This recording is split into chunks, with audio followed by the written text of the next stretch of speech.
할렐루야. 3일 동안 잘 지내셨나요? 예, 감사합니다. 무응답이 곧 기쁨의 소식인 줄 믿어요. 자, 우리 함께 한번 선포하고 시작하겠습니다. 하나님 사랑합니다. 고백합시다. 시작! 하나님 사랑합니다. 예수님 사랑합니다. 시작! 예수님 사랑합니다. 성령님 사랑합니다. 시작! 성령님 사랑합니다. 아멘. 우리 옆 사람하고 인사할게요. 주님의 이름으로 사랑합니다. 주님의 이름으로 축복합니다. 당신은 주님의 것입니다. 포기하지 마세요. 주님이 함께 하십니다. 이제 그만 따라하시고 축복해 주세요. 손 한번 잡아주세요. 옆에 있는 지체 손 한번 잡아주세요. 앞뒤로도 잡아주세요. 할렐루야. 우리 주님은 살아계십니다. 이 영적인 세계는 참 무서워요. 하나님은 살아계시고 예수님도 살아계시는데 사탄은 우리의 눈을 가려서 늘 하나님의 존재를 부정하게 만든다는 거예요.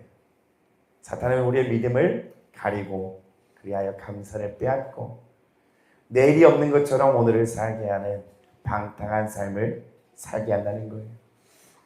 우리 그 자리에 넘어져 있다면 다시 일어나는 겁니다. 예수님을 붙들고 일어나는 겁니다. 이것이 그냥 비단 저의 이야기가 아니라 하나님의 원하심이기 때문이에요. 성령님의 원하심이기 때문입니다. 우리가 그 설교도 들었는데 맞아요. 이종남 목사님께서 그 말씀하셨어요. 그냥 시스템만 바뀌면 된다. 뭐냐면 믿음이 오는 거예요. 정말 믿음이 와야 내 안에 이 시스템이 바뀌게 되는 거예요. 그 믿음을 믿기 위해서 우리는 고백하는 거고요. 선포하는 겁니다. 주님을 시인하는 겁니다. 우리가 말하는 것마다 성령님께서는 다 보고 계시며 하나님이 그분의 때에 우리의 기도를 이루실 것입니다. 하나님의 뜻과 내가 주님을 향한 내 마음의 뜻이 맞아서 주님의 때에 열매가 맺어지게 되는 거예요. 저는 그래서 오늘 여러분에게 이런 권면을 드리고 싶어요. 하루를 낭비하지 마시고 그 하루를 주님 앞에 쌓아가십시오. 오늘의 기도가 일주일 뒤에, 1년 뒤에, 10년 뒤에 나와 주님과의 관계를 만들게 될 것입니다.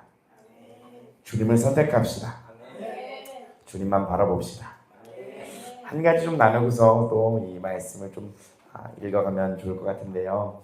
여러분, 믿음과 소망과 사랑은 우리의 영역 중에 어떠한 영역일까요? 생각과 감정과 의지 가운데 어떠한 영역일까요? 사랑은 어떤 영역이에요? 에? 의지. 또 다른 의견이 있으신 분? 저건 잘못된 이야기입니다. 다른 의견. 저는 이렇습니다. 어떻게 생각하세요? 믿음과 소망, 사랑, 요거는 어떤 영역일까요? 네. 감정. 또 금방 얘기해 주세요. 괜찮습니다. 틀려도 괜찮아요. 이미 한 명 틀렸어요. 둘 중에 한 명 틀렸어요. 이미 둘 중에 틀려도 괜찮아요. 생각만 한 명 더 나오시면 돼요. 예, 권사님, 신상숙 권사님 생각? 사모님 생각이에요? 네. 자, 믿음, 소망, 사랑 이 모든 것이 여러분 의지의 영역이에요. 사실 사람은 의지의 사람이잖아요, 그죠? 어떤 생각과 어떤 마음을 품고 있느냐에 따라 그의 삶의 의지로서 그게 나오게 돼요. 근데 우리가 의지가 없고 박약하다라고 했을 때에 우리가 영적으로 한번 생각해야 될 게 있어요. 뭐냐면 나는 원래 그런 사람이 아니에요. 난 원래 의지가 박약했던 사람이라고 우리가 생각하며 살아오는데 우리는 의지가 박약한 사람이 아니에요. 그걸 어떻게 할 수 있습니까? 내가 좋은 것을 향한 내 의지를 보면 알 수 있어요. 누가 우리가 의지가 없는 사람을 생각할까요? 그죠? 내가 좋은 것을 주기만 하면 그것을 어떻게든 취해서 이루려고 하는 욕망과 원함이 이 의지가 얼마나 넘쳐나는 사람들인데 나는 의지가 없다고 생각하십니까? 여러분, 이 믿음, 소망, 이 사랑, 이 모든 것이 영적인 세계는 선택이에요. 결국엔 광야의 백성들을 내보내고 하나님께서 시험하여 그들의 선택을 보는 거거든요. 내가 하나님을 믿을 것인지, 내가 주님의 그 말씀을 믿고 소망하며 갈 것인지, 나에게 말씀하시는, 나를 구원하시는 이 세상으로부터 출애굽을 시킨 하나님을 우리가 사랑하며 이 걸음을 걸을 것인지에 대한 모든 부분에서는 순종이에요.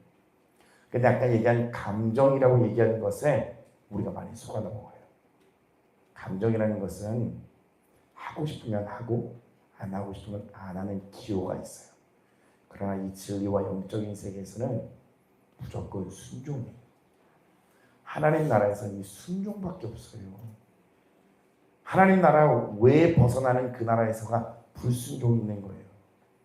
우리는 끝까지 주님을 선택해야 됩니다. 우리의 의지로 사랑하셔야 돼요. 의지로 믿으셔야 되고요. 우리의 의지로 소망하셔야 돼요. 그래서 우리의 작은 습관 하나하나를 바꾸셔야 삶의 열매가 나와요. 우리 사탄의 틈은 결국엔 큰 일에 나오잖아요. 우리의 작은 습관, 그 습관에 사단이 굉장히 많이 틈타거든요. 그렇기 때문에 이 습관을 바꾸셔야 돼요. 내가 어떤 사람인지는 어느 정도 알잖아요, 이제, 그죠? 내가 어떠한 죄가 있는지는 어느 정도 알잖아요. 여기서 정죄와 판단이 있는 사람이라고 한번 생각해 볼게요. 가정해 보는 거예요. 난 참 정죄와 판단이 강해. 그러면 가는 곳마다 자세히 들여다보면 다 판단하고 있어요. 다 정죄. 심지어 길을 가다가면서 꽃이 핀 노란 색깔도 이게 왜 하필 또 노란색이요? 빨간색이 더 이쁜디. 이런 생각을 가지고 본다니까요. 이 나무는 왜 단풍이 오늘 떨어지고 있어요? 막 모든 시선이 다 정죄와 판단이 부정적인 시각이 있거든요. 그때 여러분 긴장하면서 한번 하루를 지내보세요. 그러면서 그게 나올 때 올커니 탁 잡아채는 거예요. 그러면서 그 모습을 가지고 엎드리면서 습관을 바꾸는 거예요. 아, 노란 꽃도 이쁘네요. 감사합니다, 주님. 주님, 이 모든 것이 주님이 허락하셨네요. 주님 감사하네요. 바꾸셔야 되는 거예요. 근데 우리가 그냥 하루를 살면서 놓치는 것들이 너무 많아요. 정말 북한에서는 밥 한 끼 먹는 것도 정말 그게 소망이고 그게 꿈인데 그 누군가에게는 건강하게 밖에 나와서 하루 걷는 게 그렇게 희망이고 소망인데 다리가 불편한 자에게는 뛰어보는 게 간절한 소망인데 우리는 받은 게 너무 많고 건강과 모든 것을 받고 누리면서도 불구하고 너무나 습관적인 불평, 불만을 또한 정죄와 판단을 이런 식으로 살아간다는 거예요. 우리가 이 습관을 바꾸지 않으면 삶의 열매가 나오지 않아요. 왜냐하면 나도 모르게 죄가 계속 쌓이거든요. 그래서 그 하루를 그냥 흘려보내지 마시고 나라는 사람이 이제 어떤 사람인지 알았잖아요. 아, 미움이 많은 사람, 정말 사랑이 없는 사람, 미움이 확 올라올 때에 이 감정을 의지로 눌러서 이겨버려서 하나님께 갖고 나가서 그걸 고백하되 삶에서는 어떻게 해야 돼요? 더 상냥하고 더 사랑해보면서 이게 가식 아니야? 의식 아니야? 이거 외식 아니야? 아니요. 주님 안에서 몸부림을 쳐보는 거예요. 가식은 아닌 척하면서 뭔가 계속 그러면서 나를 자랑하고 싶은 게 다 그게 외식이고 가식인 거지만 하나님의 뜻에 순종하고 싶어서 나의 습관을 바꿔보는 거예요. 그래서 하나님께 쌓이는 그 열매들이 언젠간 열매가 가득 맺혀지게 되는 날이 올 거라니까요. 그러니까 습관을 바꿔보세요. 내가 가지고 있는 진짜 죄에서 그냥 확 나오는 그 일들을 바꿔보세요. 저는 그래서 그런 고민과 생각을 좀 많이 해요. 하나하나 좀 고쳐보려고, 좀 뜯어보려고. 예를 들면 내 마음에 뭔가 안 되는 거 확 있다.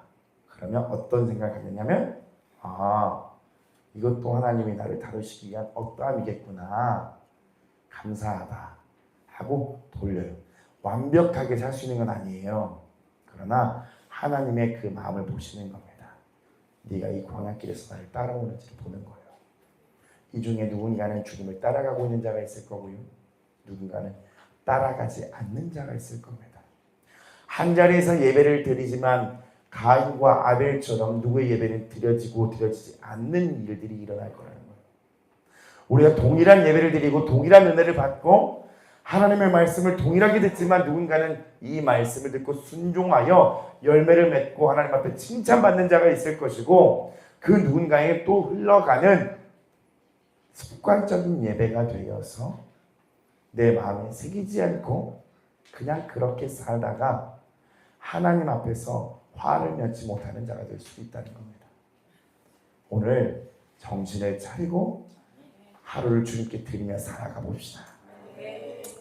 자, 290페이지입니다. 290페이지. 그리하여 두 번째 문단 여러분 찾으셨습니까? 그리하여 읽겠습니다. 철로역정 27번째 시간입니다. 그리하여 둘은 다시 앞서 걷기 시작했다. 꿈에 보니 무지는 다리를 절뚝이며 그 뒤를 따랐다. 크리스찬은 다정한 길벗을 돌아보며 말했다. 저 친구가 불쌍해서 견딜 수가 없군. 결국은 어려운 처지에 빠지고 말 텐데 얼마나 딱한 노릇인지 소망은 탄식했다. 우리가 살던 동네에는 저 친구와 똑같은 이들이 헤아릴 수 없을 만큼 많았어요. 식구들 가운데도 심지어 순례자들 가운데도 수두룩했지요. 우리 고향이 그 정도라면 무지가 태어난 말은 오죽했겠어요. 여러분 퀴즈 하나 내겠습니다. 앞장 넘기지 마시고 무지가 앞장에서 뭐라고 얘기했죠? 뭐라고 얘기했죠? 그리고 크리스찬과 소망은 야 무지는 다리를 쩔뚝이며 그 뒤를 따라온다라고 표현하고 있어요. 앞장 넘기는 소리가 들리는데요. 뭐라고 얘기했죠? 전도사님 정답이에요. 앞장 보시면요. 한번 넘어가 보세요.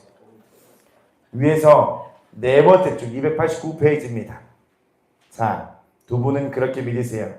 그럼 뭐라고 했어요? 저는 제 식대로 믿겠습니다. 라고 고집을 피워요.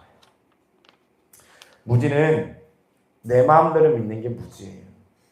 하나님의 뜻 따라 살고 싶어하는 게 그게 무지가 아닌 거고요. 그럼 지혜는 뭘까요? 지혜, 예수님이잖아요. 예수님이 이 땅을 어떻게 살아가셨어요? 어떻게 살아가셨어요? 자기 것 다, 생명 다 우리에게 주시면서 그러면서 우리에게 주신 말씀이 뭐예요? 내 이웃을 내 몸과 같이 사랑하라. 여러분 무지는 이기적이에요. 교만하고 나만 알아요. 그렇게 믿고 있는 내 식대로 믿는 거예요. 반대로 생각하면 예수님이 나에게 사랑 주셨지. 나 그 사람 따라 살아야겠다. 정죄와 판단이 올라올 때마다 미움이 올라올 때마다 그 마음 부여잡고 하나님의 말씀 다시 한번 붙잡으면서 나를 꺾어내고 내 습관을 바꾸면서 살아가는 겁니다. 자, 크리스찬이 말을 받았다. 정말 눈이 있어도 보지 못하게 하셨다는 말씀 그대로군. 요한복음 12장 40절 말씀 띄워주시고 우리 함께 한 목소리로 합독하겠습니다.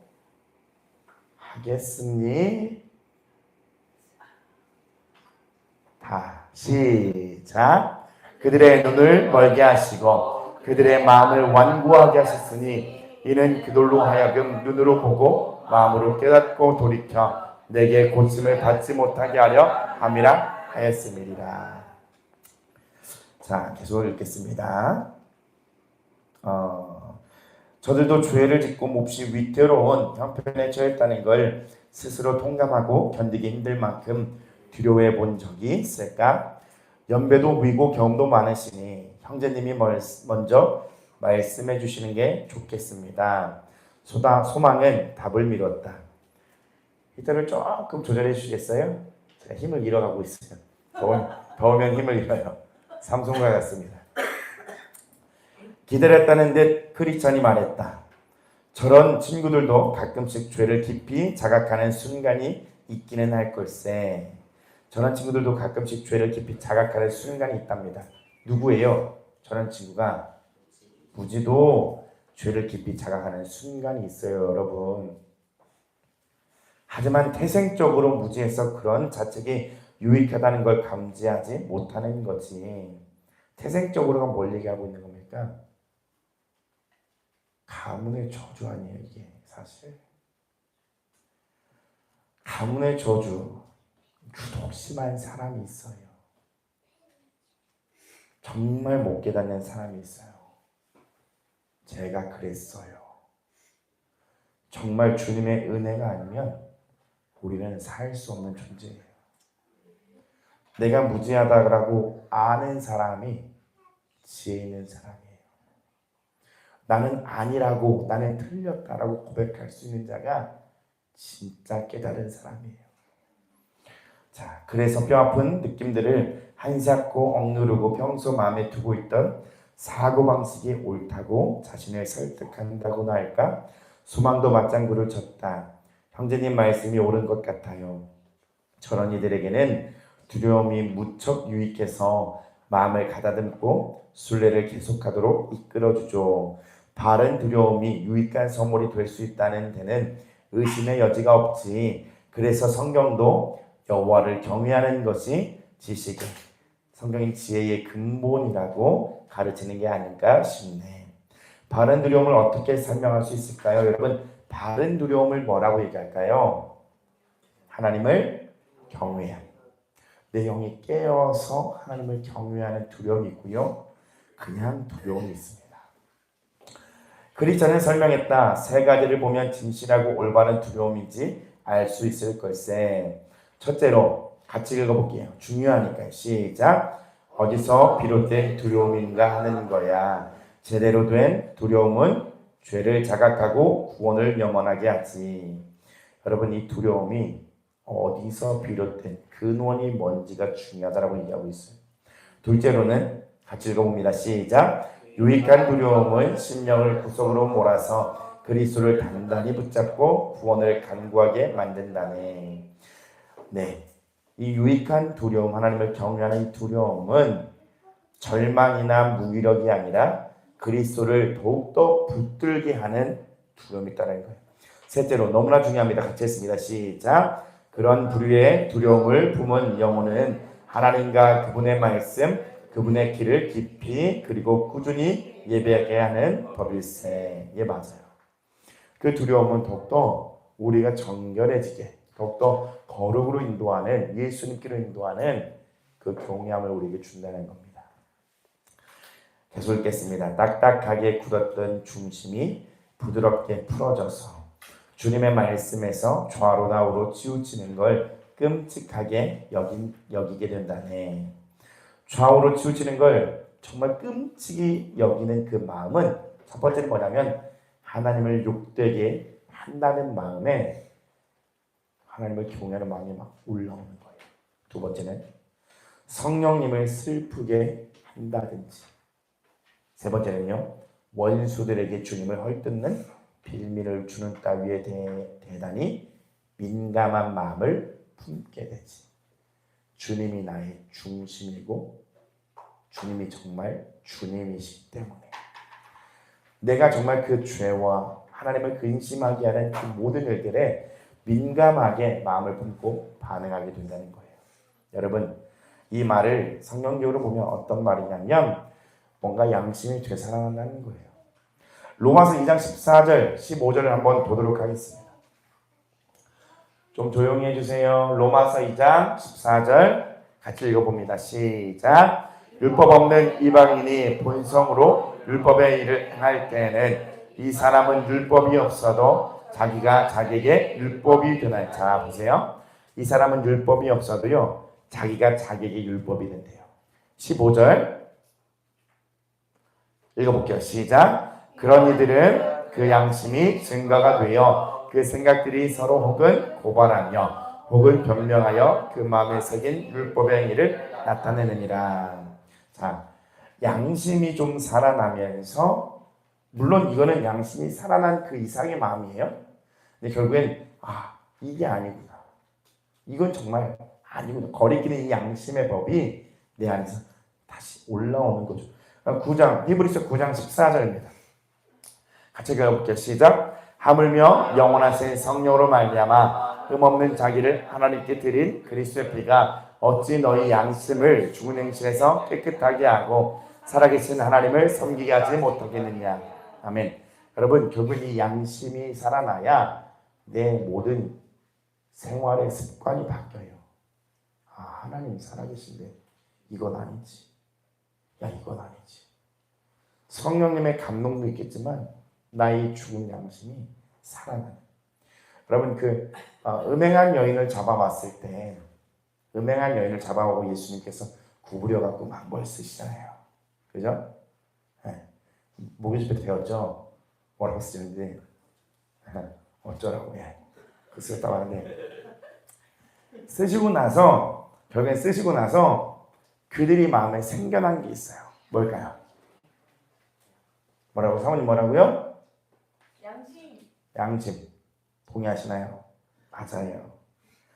자, 다음 말씀 한번 띄워주세요. 요한복음 8장 9절에 보면 그들이 이 말씀을 듣고 양심의 가책을 느꼈어요. 그러니까 목적이 예수님을 함정에 빠뜨리고자 하는 그 마음을 가지고, 그죠? 바리새인과 그 서기관, 그런 애들이 음행한 여인을 붙잡아 두고 예수님께 왔을 때 예수님이 땅에 막 쓰십니다. 어쩌라고 쓰시는데, 그때 그들이 양심의 가책을 확 느껴요.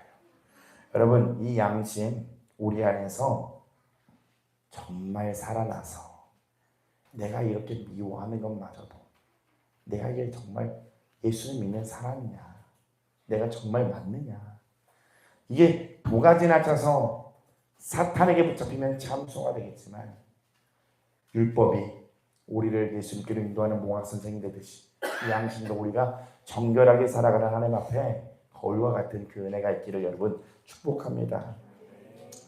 계속 읽겠습니다. 100번 오른 말씀입니다. 핵심을 정확히 짚어주셨어요. 이제 마법의 땅을 얼추 지나지 않았을까요? 왜 얘기가 지루한가? 천만에요. 소망은 손사래를 쳤다. 그냥 여기가 어디쯤인지 알고 싶었을 뿐이에요. 앞으로 10리쯤 더 가야 한다네. 다시 하던 얘기로 돌아가자면 크리스찬은 말을 이었다. 무지한 이들은 스스로 범죄한 죄를 분명히 깨닫는 데서 오는 두려움이 자신들에게 아주 유익하다는 걸 전혀 모르고 있네. 그래서 어떻게든 그 공포감을 떨쳐버리라고 안달을 하는 걸세. 어떻게들 발버둥 친답니까? 소망이 물었다. 크리스찬이 대답했다. 중요합니다. 우선 하나님이 주시는 두려움까지도 마귀에게서 비롯된 공포감으로 여긴다네. 멸망으로 이끄는 감정이라고 생각하니 있는 힘껏 물리치려는 들 수밖에. 둘째로 그런 두려움이 신앙을 망친다고 하지. 실제로는 망치고 자시고 할 믿음조차 없으면서 말일세. 그래서 그런 정서가 뿌리 내리지 못하게 마음을 꽁꽁 걸어 잠그는 거야. 셋째로 아무것도 두려워해서는 안 된다고 생각한다네. 속으로는 겁에 질려 있으면서도 겉으로는 짐짓 당당한 척하는 거지. 마지막으로 두려움이 오랫동안 스스로 거룩하게 산 결과 얻게 됐다고 굳게 믿는 알량한 인성마저 앗아갈지 모른다고 걱정하는 걸세. 그래서 젖 먹는 힘까지 짠해서 저항하는 거라네. 여러분, 이 두려움에는 하나님이 주신 두려움인지, 그리고 내 안에서 어떠한 두려움인지에 대한 분명한 분별이 필요한 거예요. 제가 어떤 청년들에게 그런 이야기를 했습니다. 예전에 제가 맡고 있는 청년 중에서 어떤 청년이 이런 이야기를 하는 거예요. 끊임없이 예배하는데 잡생각이 난다고. 잡생각이. 끊임없이 그 잡생각이 난대요. 그 이야기를 싹 들어보니까 어떤 내용이냐면 하나님이 보시고 그 말씀이 네가 그 삶이 부합하지 않으니 회개하라고 하는 비추임인데 이는 그냥 모든 생각이 다 잡생각이라고 생각하고 대적을 하는 거예요. 그러면서 잡생각이 있을 수 있으니까 그 부분을 정확하게 네가 분별해봐라. 하나님 너 그거 가지고 그 일 가지고 네가 그 일 가지고 죄를 지었던 그 부분에 대해서 주님은 엎드리라고 하는 건데 하나님이 주신 그 생각을 다 그냥 예배 시간에 잡생각이 아무 생각 멍 해야 되는 거예요. 그럼 멍하니 그냥 그게 아니라 분별하면서 쳐낼 건 쳐내고 주님께 물어가면서 왜 주님 이 말씀을 듣는데 이 생각을 떠올리게 하실까요? 같이 들어가 보는 거예요. 주님하고. 이 마찬가지입니다. 이 두려움도요. 모든 걸 다 두려움은 다 떠나가고 막 감정이 막 평온해야 되고 그게 아니라 하나님이 주시는 경외함은 나를 더욱더 정결로 나갈 수 있는 힘, 주님을 붙잡을 수 있는 힘을 주시는 거거든요. 그래서 그 근원지가 어딘지가 굉장히 중요합니다. 그래서 하나님의 말씀, 기도하는 가운데 비추어가면서 이 신앙의 여정을 끝까지 분별하며 가셔야 합니다. 여러분, 내 힘으로 하는 게 아니라 이 뒤에 내용 나옵니다. 누가 도와주셔야 됩니까? 누가 도와주셔야 돼요? 주님이 우리를 도와주세요. 도와주고 계세요. 그걸 믿으셔야 돼요. 몇 가지는 알고 있었습니다. 더 선명하게 자신을 알기 전에는 내게도 그런 모습들이 있었거든요. 소망이 말했다. 이제 무질한 친구 얘기는 그만하고 다른 주제를 가지고 유익한 대화를 나눠보세. 크리스찬이 제안했다. 좋습니다. 소망은 반색을 했다. 하지만 이번에도 형제님이 먼저 시작하시죠. 한 10년 전부터 형제의 고향 근처에 살고 있던 누굽니까? 잠시라는 일을 알고 있나? 크리스찬이 물었다. 당시만 해도 신앙이 돈독하기로 명성이 높았던 인물일세. 아다마다마요. 발음이 안 되네요. 아다마다요. 정직 마을에서 3km 남짓 떨어진 타락 동네라는 데 살았어요. 원위치라는 양반과 이웃 사이였죠. 맞네. 둘이 한 지붕 아래 살았지. 아무튼 한동안 잠시는 자신의 죄가 심각한 수준이며 그대로 가다가는 엄청난 대가를 치르게 된다는 걸 깨닫고 깊이 고민했었네. 형제님 말씀대로입니다. 소망이 말했다. 저는 그 양반 댁과 5km 남짓 떨어진 곳에서 살았거든요. 마음이 괴로울 때마다 종종 찾아와서 한바탕 눈물바람을 하곤 했죠. 누가 눈물바람 했다고요? 잠시. 눈물바람 속으면 안 돼요. 얼마나 불쌍하던지 하지만 아주 가망이 없어 보이지는 않았어요. 하긴 주여 주여 하는 자마다 구원을 받는 건 아니니까. 예전에 어떤 유명한 목사님께서 저도 이번에 들었습니다. 그 이야기를 했대요. 이거 그냥 직분을 얘기하는 겁니다. 저희 교회 아니니까. 한 권사님께서 늘 기도 때마다 눈물로 막 기도하시더래요. 근데 그의 삶이 변하지 않더래요. 그래서 그 목사님이 뭐라고 기도하신 줄 아세요? 저도 목사님들한테 들었어요. 주님, 저 눈물에 속지 마소서. 저 눈물에 속지 말아달라고. 항상 흘리는 레파토리 눈물에 진정한 회개가 아닌 저 눈물에 속지 말아달라고 그렇게 기도했다고 하더라고요. 그 목사님은 성향경 목사님인데 성향경 목사님 아세요? 네, 저도 이번에 들었어요. 이번에 들었는데 보이는구나. 사람도 보이는구나. 하나님 얼마나 더 자세히 보이겠어요. 때로는 정말 우리가 눈물의 기도보다도 우리 습관의 삶을 돌이키는 게 하나님의 보실 때는 진짜 외계인 거죠. 계속 있습니다. 다시 크리스찬이 입을 열었다. 한 번은 나더러 순례 여행을 떠나겠다고 하더군. 지금 우리처럼 말이야. 그런데 차츰 자력구원이라는 자와 가까워지더니 아주 딴 사람이 돼버렸다네. 자력구원과 가까워졌는데 결국엔 잠시라는 사람이 받아들인 겁니다. 왜요? 그 이름이 잠시이기 때문에. 놀라 잘 빠질 일이었지. 일단 그 양반 이야기를 시작했으니 어째서 잠시나마 그 비슷한 성향을 가진 이들이 돌연히 뒷걸음질을 치기 시작하는지 의견을 나눠보면 좋겠습니다. 소망이 말했다. 아주 유익한 토론이 되겠군. 형제부터 말해보게. 제 소견으로는 네 가지 이유가 있는 것 같아요. 소망이 나섰다. 첫 번째 이유는 비록 양심은 깨어났지만 뭔 변하지 않았대요. 예, 양심은 깨어났지만 마음이 변하지 않기 때문에 잠시예요. 잠시. 그래서 죄책감에 쓰러지면 경건한 마음을 갖게 하는 움직임이 모두 멈춰버리고 자연스럽게 제 길로 흩어질 수밖에 없는 겁니다. 마치 병든 개가 먹었던 걸 다 토해서 남김없이 속을 비워내는 것과 같아요. 그러고 싶은 마음이 있어서가 아니라 그저 속이 불편하기 때문이죠. 부대끼던 게 가라앉으면 제가 토해내온 걸 남김없이 주워 먹죠. 개는 자기가 토한 것을 도로 먹는다는 말씀 그대로예요. 베드로후서 2장 22절입니다. 같이 읽어보겠습니다. 앞에 보고 읽어볼게요. 시작. 참된 속담에 이르기를 개가 그 토하였던 것에 돌아가고 돼지가 씻었다가 더러운 구덩이에 도로 누웠다는 말이 그들에게 응하였더라. 제가 요즘에 교회를 놓고 기도할 때에 한 2주 동안 주님이 계속 이 말씀을 주셨어요. 근데 철로일정이 딱 나오더라고요. 우리 이렇게 개가 토하였던 곳에 돌아가고 돼지가 씻었다가 더러운 구덩이로 도로 누웠다는 그 말씀대로 살지 않으려고 여러분 바꾸셔야 돼요.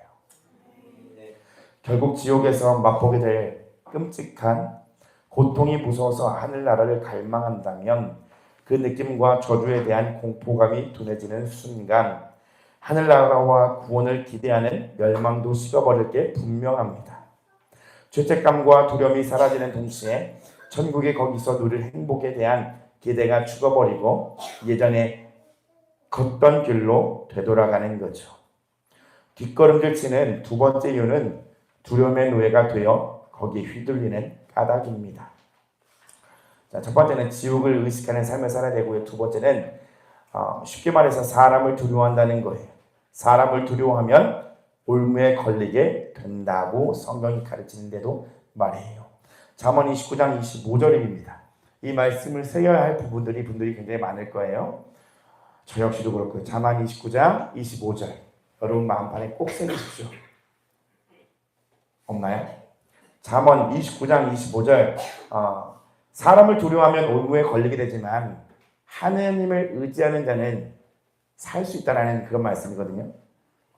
하나님만 의지하라는 말씀이에요. 결국엔 여러분 사람을 두려워하면 올무에 걸려요. 근데 우리는 사람이 아니라 하나님을 의지해야 돼요. C.S. 루이스는 그런 말을 했어요. 교만은 다른 데 있지 않고 내가 사람들 앞에 잘 보이고자 하는 그 마음에 있다라고 얘기합니다. 교만은 누구를 짓밟고자 하는 게 아니라 그 사람들이 나를 볼 때 대단하고 위대한 사람으로 보기 위한 눈치 보는 거, 그 두려움, 바로 그게 교만이라고들 얘기하더라고요. 여러분, 우리는 이 유약한 마음, 사람 눈치 보는 마음, 한국 사회가 유독 그래요. 그죠? 미국이나 외국은 그렇게 막 눈치 안 보고 가잖아요. 전 잘 모르지만 조사님 잘 가시잖아요. 근데 눈치 보는 상황이 우리 안에 굉장히 많아요. 그래서 하나님의 뜻을 이루지 못하는 방해하는 일들이 많다는 겁니다. 계속 읽어볼게요. 지옥불이 훨훨 타오르는 소리가 귀에 생생하게 들리는 동안은 하늘나라를 애타게 찾는 것처럼 보이지만 그 무섭증이 약해진다 싶으면 금방 딴 마음을 품기 일쑤예요. 가진 걸 다 잃어버릴 수도 있는, 모험을 피하고 얼마든지 모면할 수 있는 어려움에 쓸데없이 빠져들지 않으려면 세상의 기준에 맞춰 현명하게 처신하는 게 좋겠다고 판단하는 거죠. 사람들이 성실한 순례자를 가만두지 않을 거라는 두려움에 쫓겨 세상으로 다시 끌려 들어간다는 말입니다. 다음 이유는 진실한 신앙을 가지는 걸 뭐한대요? 부끄러워하는 마음을 가진 탓에 돌부리에 걸려 비틀거리는 게 아닌가 싶습니다. 오만하고 방자하기 이를 데 없어서 참된 믿음을 천하고 한심한 것쯤으로 치부하죠. 그래서 지옥과 임박한 진노를 겁내는 마음이 다소나마 가라앉으면 곧장 옛길로 돌아가고 맙니다. 마지막으로 스스로 비참한 처지에 떨어졌음을 자각할 때마다 마음에 떠오르는 죄책감과 공포감이 마냥 부담스럽고 괴로운 까닭입니다. 무서운 생각이 들면 얼른 그리스도께 달려가 보여주시길 요청하면 될 텐데 엉뚱하게 두려움을 피해보려고 안간힘을 쓰는 게 문제입니다. 여러분, 주님을 찾고 하나님의 말씀을 의지하여 주님 안에 피하면 되는데 우리는 살아온 생활의 그 습관이 스스로 이 정도는 내가 해결해야 되지 않을까라고 하는 그 관념이 남아있기 때문에 계속해서 우리의 힘으로 뭔가 해보려고 해요. 그게 큰 문제가 돼요. 이 두려움에서도 그래요. 우리는 이 두려움을 다뤄내는 법을 잘 몰라요. 이 두려움이 올라왔을 때에 이것을 어떻게 대해야 되는지를 몰라요. 그래서 우리는 많이들 뭐 하냐면 회피해요. 두려움과 불안함이 올라오니까 내가 이것을 잠재우기 위해서 회피해서 내가 원하는 취미와 내가 원하는 세상을 살아가면서 내 정욕을 채울 수 있는 어떠한 것들에 푹 빠지게 되는 거예요. 그러나 이 두려움이 올라올 때에 이 두려움을 다스릴 수 있는 그 방법과 방도를요, 주님 안에서 찾아가셔야 돼요. 어떻게 이것을 주님과 해결해 나갈 수 있는지를 여러분 그 길을 열어줘야 돼요. 사실 우리 자아는 정말 말 안 되는 길들여지지 않는 이 자아는 어디로 튈지 모르거든요. 사실 우리가 끝에 그냥 막 밀려 나갔을 때에 벼랑 끝에 섰을 때 살기 위해 강력한 힘, 강력한 내 방법과 수단이 나오는 게 바로 사람과 자라고 하는데 여러분 이 두려움과 불안의 끝자락에 섰을 때 별을 살고자 하는 모든 게 다 나와요. 그 자는요 마지막에 순교의 그 자리에서 그 두려움을 이길 수 없어요. 그러니까 지금 우리에게 두려움이 있다면 그 두려움을 내 생명 목숨 있는 것보다 큰 두려움이 뭐가 있겠어요. 다들 그러잖아요. 죽을 것 같다, 죽을 것 같다라고 얘기를 하잖아요. 근데 정말 죽음 앞에서는 얼마나 극심한 두려움이 올라오겠습니까? 이 두려움을 회피하지 말고 내 안에서 올라오는 이 두려움을 가지고 하나님 안에서 해결해 나가는 주님과 해결해 나가는 그 방식을 여러분 꼭 찾아보십시오. 그렇게 하나하나 여러분의 그 신앙의 길을 걸어가셔야 됩니다. 심령의 참담한 상태는 하나님의 진노에 대한 의식이 옅어지기가 무섭게 장차 비슷한 감정이 밀어닥칠 때를 대비해 마음을 단단히 먹는 쪽을 선택한다는 얘기입니다. 크리스찬이 말했다. 참으로 명쾌한 정리였네. 여러분 마음을 단단히 먹는 쪽을 선택해. 여기 발표해 주세요. 자, 발표해요. 어떤 경우든 그 밑바닥에는 마음과 의지가 조금도 바뀌지 않았다는 단순한 사실이 깔려있지. 한마디로 진실한 회개가 없다는 말이세요. 여러분 진실한 회개가 그럼 뭡니까? 우리에게서 어떤 감정이 들어오고 마음에서 올라오면서 이 어떤 감정들과 생각들이 막 내 양심을 찌를 때에 마음을 굳게 먹고 그 생각을 돌이키시는 거예요. 그렇게 해서 몇 번만 싸우면 된다고 하셨어요. 근데 그 3번을 안 싸우셔서 넘어지는 거예요. 그 3번 안 싸워서. 저도요, 왜 없겠어요? 예를 들면 화가 막 올라오잖아요. 올라올 때마다 그 화를 딱 잡아요. 그리고 하나님의 말씀을 딱 끌어다가 와서 그리고 그거를 막 굴복시킨 다음에 주님 앞에 나가서 회개하며 인정하는 거거든요. 이런 일들을 하지 않을 때에 우리의 믿음이 성숙할 수가 없어요. 그리고 그렇게 해야만, 자기 부인을 해야만 우리의 영이 강건해지고요. 자기 부인을 하면서 이 자아가 성숙되어질 때 우리는 어린아이의 신앙을 벗을 수가 있게 돼요.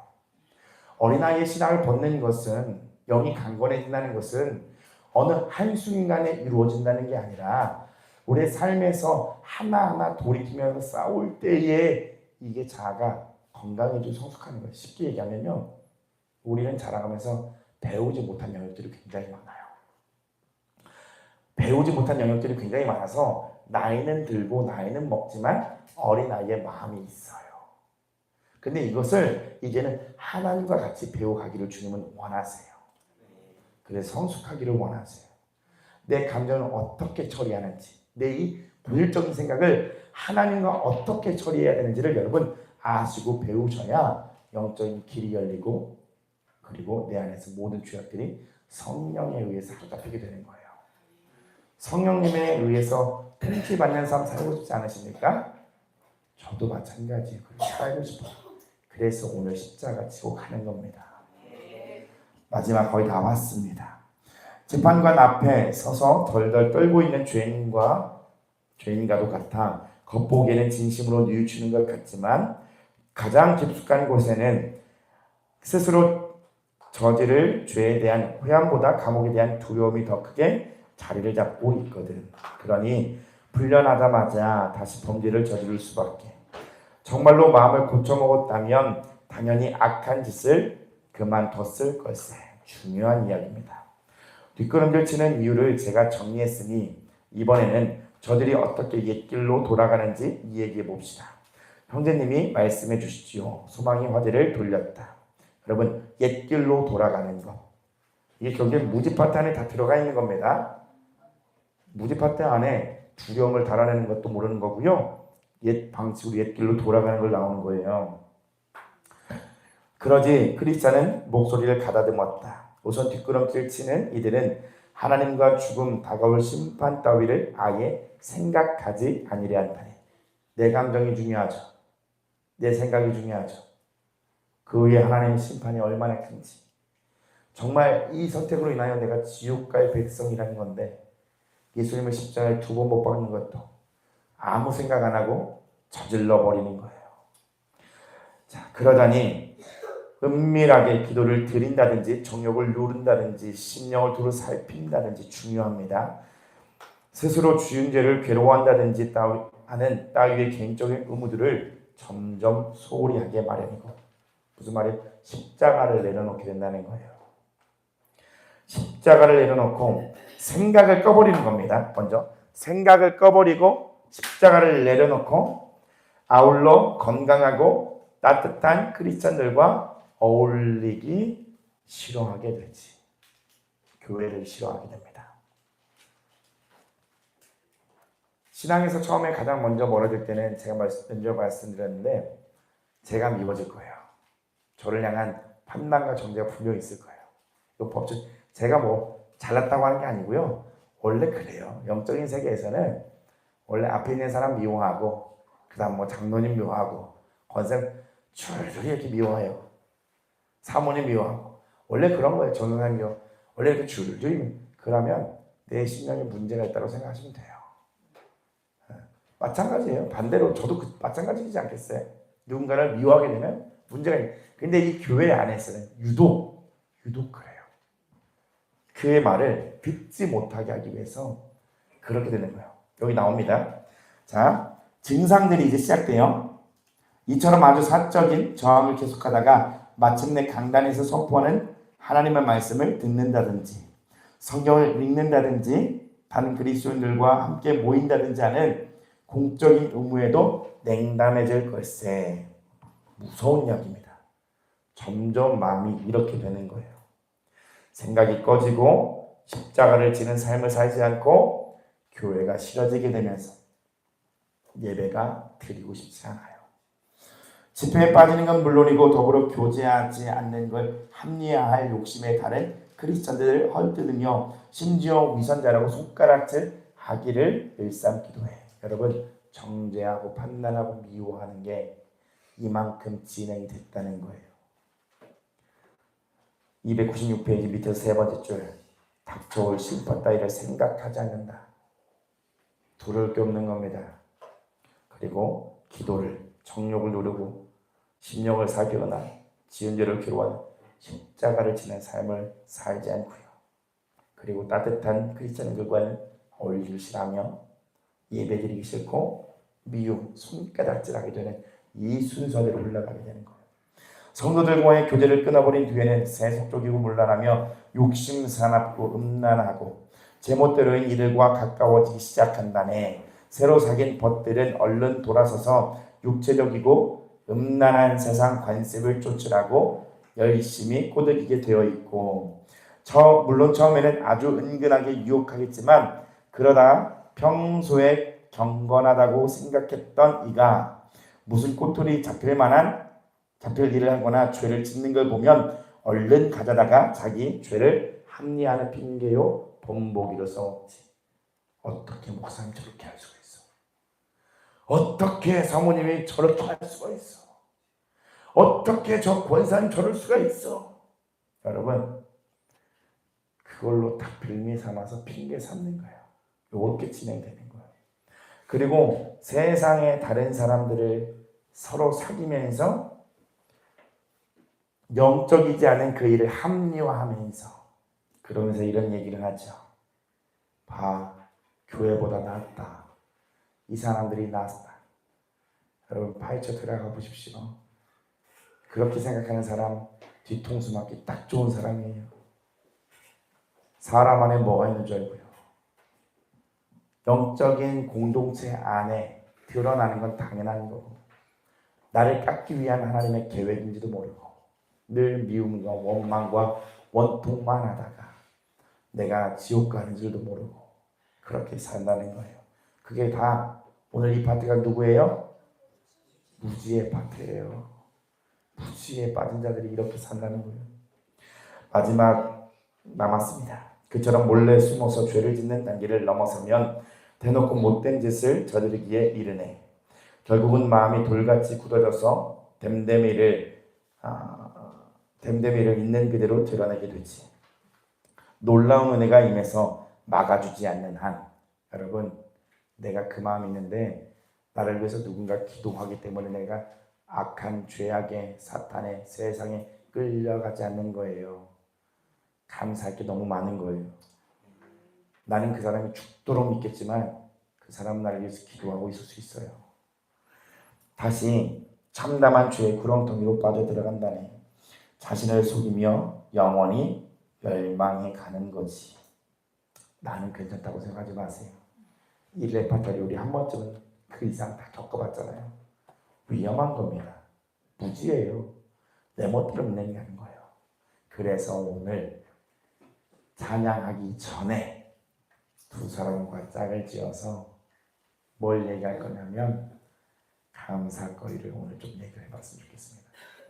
한 10분 정도 시간을 드리도록 하겠습니다. 이제 자리를 정리하고 기도하도록 하겠습니다. 여러분, 마음의 상태와 상관없이 감사해보니까 어떠세요? 그죠? 감사하니까 분위기가 싹 바뀌어요. 영적인 분위기가 바뀌어요. 뒤에는 아직 감사할 부분이 좀 더 많으신 것 같네요. 감사. 네. 기다리게 하시니 감사.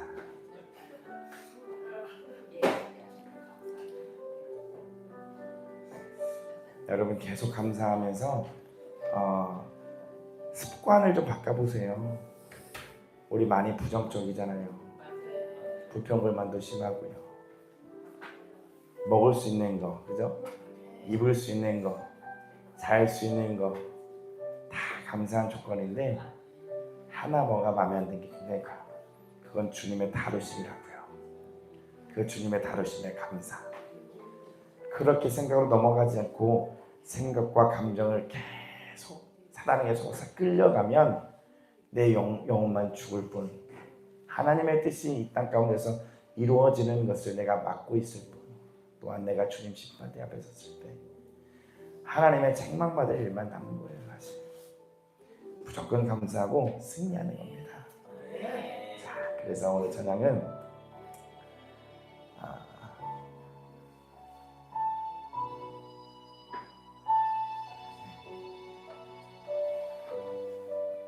감사 찬양으로 결정을 했습니다. 그런 감동을 주셨어요.